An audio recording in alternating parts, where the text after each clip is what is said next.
Okay, so have you ever found yourself really searching for the right way forward? For something important, but you just can't seem to figure out which path is actually the one. Hmm. Yeah, like you're stuck at a crossroads. Exactly. And maybe you've got a friend and you're both trying to get to the same place, but you fundamentally disagree on how to get there. You're both convinced your way is right. That happens all the time, doesn't it? It really does. Well, today on the deep dive, we're digging into a very similar kind of scenario, actually. It comes from this ancient text, the Tevijjasuttaṃ. Which translates roughly as the threefold knowledge. Right. And our mission today is basically to explore this ancient conversation about, well, about truth, inherited beliefs versus actually knowing something for yourself, and what it really means to connect with the divine or whatever goal you're aiming for. Yeah, it's a fascinating one. So to set the scene a bit, the story takes place when the Buddha, who was known then as Gautama, was staying near the Asravati River. Yeah. He was in this mango grove in a place called Manasakaya, which is in the Kosala region. And this area, well, it was known for having a lot of very prominent, very learned Brahmins. So, like the intellectual hub of its time. In many ways, yes. Yeah. A perfect place for this kind of discussion. And that's where we meet these two young Brahmin students, right? Vasettha and Bharadvaja. That's them. They're described as being out for a walk, and they're deep in this, well, pretty heated debate. Okay. What are they arguing about? Vasettha is completely convinced, absolutely certain, that the direct path to what they called companionship with Brahma, this ultimate goal in their tradition, is the one taught by his teacher, this Brahmin named Pokarasati. But Bharadvaja, he's just as passionate about the path taught by his teacher, Taruka. So the classic my teacher versus your teacher debate. Pretty much. Yeah. And they're stuck. They just can't convince each other. A total stalemate. So what do they do? Well, they hear that Gautama, the Buddha, is nearby, and that he's renowned for his wisdom. So they decide, okay, let's go ask him. Maybe he can settle this for us. Right, seeking an outside expert. And that really kicks off the whole thing, doesn't it? It sets the stage for a discussion that ends up challenging, well, everything they thought they knew. Exactly. So they go to the Buddha, and they lay out their problem. They say, look, there are all these different Brahmin schools, the Acharya, Taittiriya, Chandoka, Bhavarita. Okay. And they all teach different paths, different methods, but they all claim they lead to the same goal. Yeah. Companionship with Brahma. So they use that analogy, right? Like different roads leading to the same village. Precisely. They ask basically, are all these paths valid? Or is one truly the straight path? And if so, which one? It seems like a fair question, but the Buddha, he doesn't just pick one, does he? No, not at all. He starts questioning them, specifically Vasettha. This is quite methodical, actually. He asks, okay, these Brahmins you follow, the ones who claim to teach this path, the three-knowledge Brahmins, has any single one of them ever actually seen Brahma face to face? And the answer? Vasettha has to admit, well, no. Okay. Then the Buddha pushes, what about their teachers? Did they ever see Brahma? Again, no. Their teachers, going back 7 whole generations. Still no. Still no. And then he goes even further back to the ancient sages, the rishis who composed the original Vedic hymns, the very foundation of their tradition. Yeah. Figures like Ataka, Vamaka, Bharadvaja, Vasettha himself. Did those guys, the originators, did they ever say, yes, we have seen Brahma, we know where Brahma is, we know how to get there? Let me guess. Vasettha has to say, no, Gautama. Wow. So the Buddha's basically stripping away the layers, isn't he? He's showing that the entire tradition they're basing their lives on, well, it lacks any firsthand account of the destination. Exactly. He's asking, how can you teach a map to a place nobody who drew the map or passed it down has ever actually visited? You can imagine how unsettling that must have been for them, their whole worldview kind of crumbling. Absolutely. And the Buddha uses this really striking analogy to drive it home. He compares their situation to a chain of blind men. A chain of blind men? Yeah, or a blind men's file. He says, imagine a line of blind men, each holding on to the one in front. The first one can't see, the middle one can't see, and the last one can't see. Right. So following the leader doesn't help if the leader is also blind. Precisely. And based on this, the Buddha concludes that the Brahmins' teaching, their claim to know the path to Brahma, is unsubstantiated. He even calls it laughable, empty, hollow void. That's pretty strong language. It is. It's a direct challenge to knowledge based purely on tradition or hearsay, without any grounding in direct personal experience. It really hits home, doesn't it? It makes you think, how often do we follow paths or beliefs just because they were handed down without really examining if the originators or anyone along the way actually knew what they were talking about? It's a timeless question.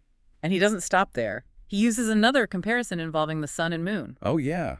What's that one? He asks Vasettha, "Do you Brahmins, and many other people, see the sun and moon every day? You see them rise and set, you revere them." And Vasettha says, "Yes, of course." Okay. Seems obvious. But then the Buddha asks, "Well, can you Brahmins teach a path to companionship with the sun and moon?" And Vasettha has to admit, no. Ah, I see the point. If you can't even teach a path to something you do see every single day, how could you possibly claim to teach a path to Brahma whom neither you nor your ancestors have ever seen? Exactly. It just further highlights the absurdity from the Buddha's perspective of claiming knowledge about the unseen when you can't even demonstrate a path to the seen. So after dismantling the foundation of their knowledge based on tradition, the Buddha then uses some really down-to-earth analogies, right, to show why their specific goal seems baseless. Yes, he does. These are quite vivid. Right. First, he talks about a man who says he desires the most beautiful woman in the whole land. But then when you ask him about her, he knows absolutely nothing. Not her caste, whether she's Akkadiya, Brahmin, Vesi, or Sudhi. Right. Not her name, not her family, not how tall she is, not her complexion, Kadi, Soma, Magarachavi, nothing. He doesn't even know if she lives in a village, a town, or a city. So he just has this vague idea of most beautiful woman. Exactly. Yet he claims to desire her specifically. The Buddha asks Vasettha, "Isn't that kind of unsubstantiated talk?" And Vasettha has to agree, yes, it is. It's like saying, I want to go to the best city without knowing its name, location, or anything about it. Precisely. Then he uses another one. A man who decides to build a staircase to climb up onto the roof of a palace. Okay. But when you ask him, where is this palace? Is it to the east, south, west, or north? How high is it? Is it tall, short, medium? He has no idea. Yet he's building the staircase anyway. He's building the staircase anyway. Yeah. Again, the Buddha asks, isn't this foolish, unsubstantiated work? And Vasettha agrees. These analogies are so clear. You simply can't build a path, literal or metaphorical, to a destination you know nothing about. You need some specifics, some real knowledge. That's the core point. How can you teach the way if you don't know the where or the what? So having shown the lack of foundation for their knowledge, the Buddha then shifts focus, doesn't he? He starts talking about why their current practices are actually preventing them from reaching any goal using that river nearby. Yes, the Asiravite River. Yeah. It's full, maybe in flood, making it hard to cross. Yeah. He uses it for 3 more analogies. First, imagine a man standing on this side, the near bank. Okay. He desperately wants to get to the far bank. But what does he do? He just stands there and calls out, "Oh, far bank, come over here, come to me." Right. That's not going to work. Obviously not. The Buddha then connects this directly to the Brahmins.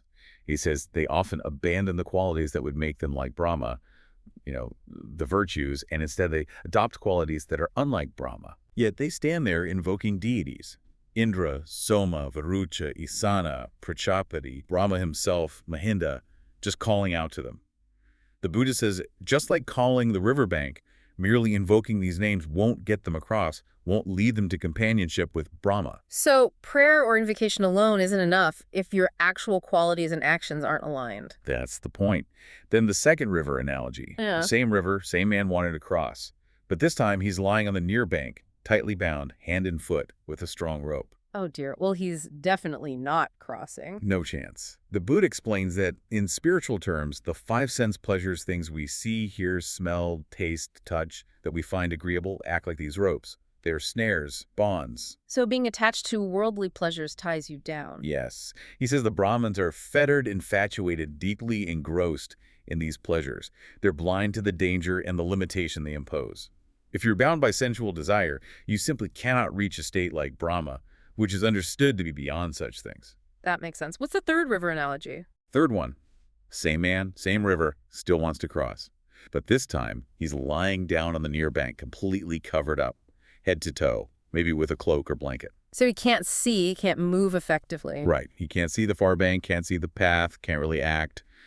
The Buddha links this to what he calls the 5 hindrances. Okay, what are those? These are internal obstacles.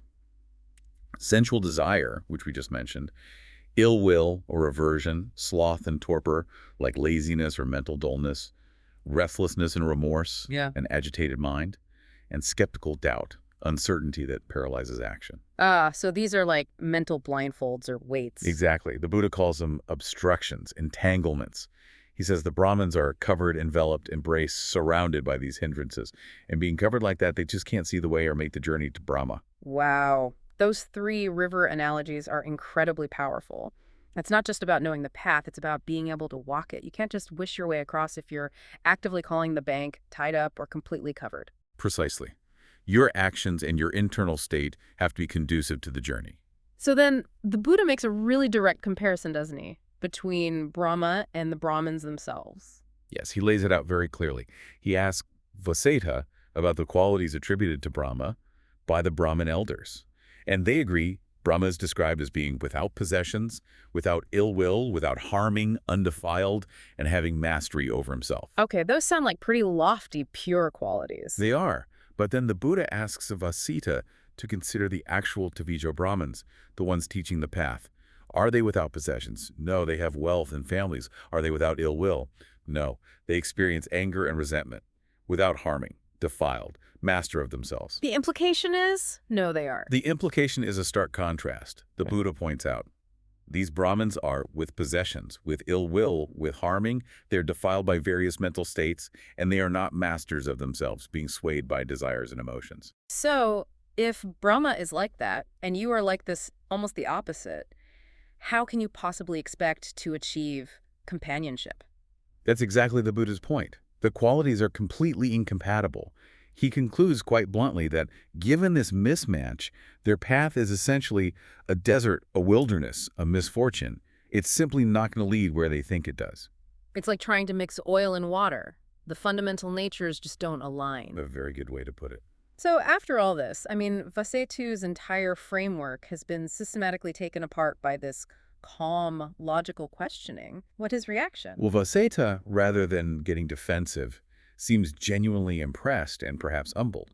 He recognizes the truth in the Buddha's reasoning, and so he makes a plea. He asks the Buddha to teach him. Yes. He says, basically, we hear that you, Samanka Gautama, actually do know the path to companionship with Brahma. Please teach it to us. He even adds this phrase about the Buddha knowing the way better than a native knows the path to their own village. A sign of real respect and readiness to learn, then. Absolutely. He's ready to abandon the old map and ask for a new one from someone who seems to actually know the territory. And this is the turning point where the Buddha shifts from deconstruction to construction, offering his own path. Exactly.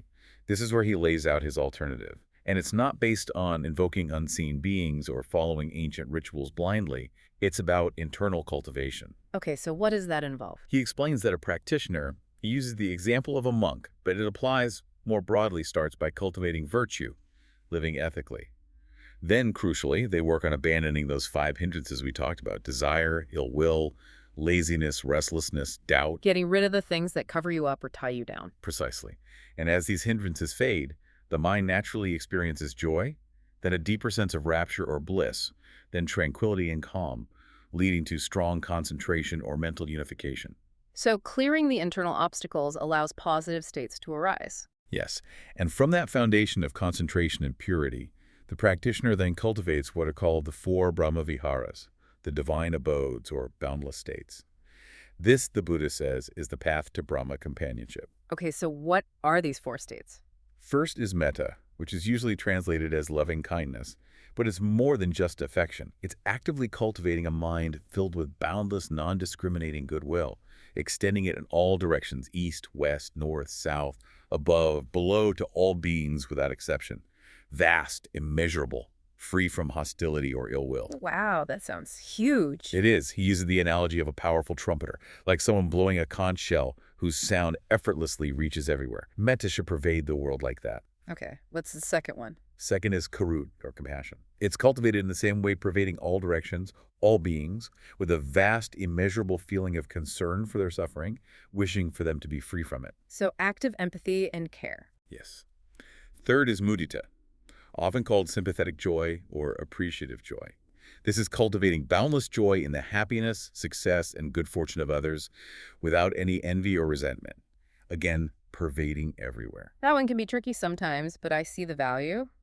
And the fourth? The fourth is upekkha, or equanimity. This is a state of profound balance and impartiality, pervading all beings with a mind that is vast, immeasurable, free from attachment and aversion, seeing things clearly without being swayed by liking or disliking. So these four states, loving kindness, compassion, sympathetic joy, and equanimity, cultivating these boundlessly, is the Buddha's path. That's what he presents here. He explicitly tells Vasettha, this too, Vasettha, is a path to companionship with Brahma. It's not about asking Brahma for favors. It's about developing the very qualities associated with Brahma within yourself. It's a path of becoming, not just believing or petitioning. Exactly. And then comes the clincher. The Buddha circles back to the comparison of qualities. Oh, okay. How does that work now? He asks Vasettha to consider the monk who has successfully cultivated these four Brahma viharas. Is this monk with possessions or without? Well, cultivating equanimity and non-attachment would imply being without possessions, mentally at least. Right. Is this monk with ill will or without? Clearly without, having cultivated loving kindness and compassion. With harming or without? Without. Defiled or undefiled? Undefiled, having purified the mind. Master of himself or not? Masters himself through equanimity and concentration. Exactly. So now, the qualities of this monk, without possessions, without ill will, without harming, undefiled, master of himself, how do they compare to the qualities attributed to Brahma? They match perfectly. They align perfectly. And that, the Buddha concludes, is why it is possible for such a monk, one who has transformed themselves internally, to embody these Brahma-like qualities to achieve companionship with Brahma after death. The natures are now compatible. That is such an elegant and powerful argument. It just clicks. It's not about lineage or ritual. It's about the actual state of your heart and mind. Precisely. It shifts the focus entirely inward, on to personal transformation through ethical conduct and mental cultivation. So how did the two students, Vasettha and Bharadvaja, take this final teaching? They were completely won over. They expressed their admiration in really beautiful terms, comparing the Buddha's teaching to someone writing what had been overturned or revealing what was hidden. Like finding the light switch in a dark room. Exactly. Or showing the path to someone who was lost, or holding up a lamp so that people with eyes could finally see. They recognized the clarity and truth in what the Buddha has shown them. And they became followers. Yes. The text says they formally take refuge in the Buddha, the teacher, the Dhamma, his teaching, and the Sangha, the community of practitioners. It signifies their complete acceptance of this new understanding and path. What a journey for them. From a heated debate based on inherited unseen beliefs to finding a path grounded in direct internal cultivation and verifiable qualities. It really is a profound shift. So as we wrap up this deep dive, we started with that relatable feeling of being lost, of arguing about the right way forward based on different authorities. And we've ended up exploring these fundamental questions about knowledge itself. What does it mean to know something versus just believe it? And the Tevijjasuttaṃ offers a really clear answer, doesn't it? It champions direct experience and internal transformation over blind faith and tradition, however revered that tradition might be. Yeah, it shows the power of questioning assumptions, even deeply ingrained ones, and highlights that huge difference between just talking about a destination you've never seen and actually cultivating the inner qualities needed to get there. It suggests that the path isn't necessarily out there in ancient texts or rituals alone, but in here, in the cultivation of virtue and purified states of mind, like loving kindness, compassion, joy, and equanimity. It's a powerful reminder, really, that true understanding, maybe true connection with whatever we hold as highest, often comes from within, through lived experience, through becoming the kind of person who embodies those qualities. Absolutely. Which leads to maybe a final thought for everyone listening. This ancient text really challenges us, I think. It invites us to look at our own lives, our own goals, whatever they might be, spiritual, professional, personal, and ask ourselves, which of the paths we're following are based on things we've just accepted, like that chain of blind men? And more importantly, what qualities are we actually cultivating within ourselves right now that will truly lead us where we want to go?